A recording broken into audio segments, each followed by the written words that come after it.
Early voting for our state's August 18th primary starts tomorrow for Lee and Collier Counties. And because of the pandemic, you're going to see some changes that the state is taking to make sure that voters and poll workers are safe. 4 in your corner, Sandra Rodriguez live with what you need to know. She's at the election supervisor's office in Lee County. Sandra?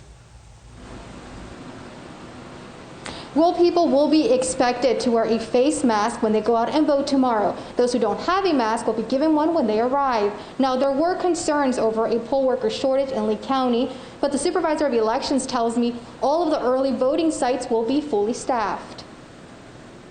With the COVID-19, you can expect that we're going to be following all the CDC recommendations. It's early voting for Florida's primary election, and election officials in Lee County want to make sure you're safe when you head to the polls.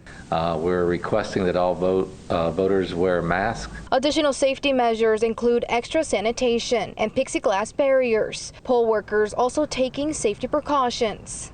All our polling workers will be wearing masks or face shields. Earlier this week, Lee County reported a shortage of poll workers, but the Lee County Supervisor of Elections says they have seen their number of volunteers increase. You know, people are signing up now. We are fully manned, so that we're putting them on as alternates. Lee County will have 10 early voting locations, all fully staffed. There shouldn't be any lines at all at the early voting sites. But for those who prefer to vote by mail, it's not too late to request your ballot. You can drop your vote by mail off at early voting, and we're going to set up drop-off points away from the polling location.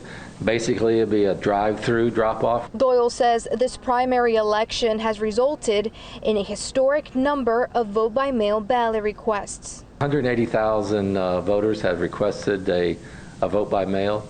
And so far, roughly 80,000 have been returned. Which I expect we're going to have close to 120,000 returned. So we're going to have a big, busy week next week. Now, the deadline to request your vote-by-mail ballot is tomorrow before 5 p.m. And you can find a complete list of early voting locations on fox4now.com. Live in Fort Myers, Sandra Rodriguez, Fox 4 in your corner.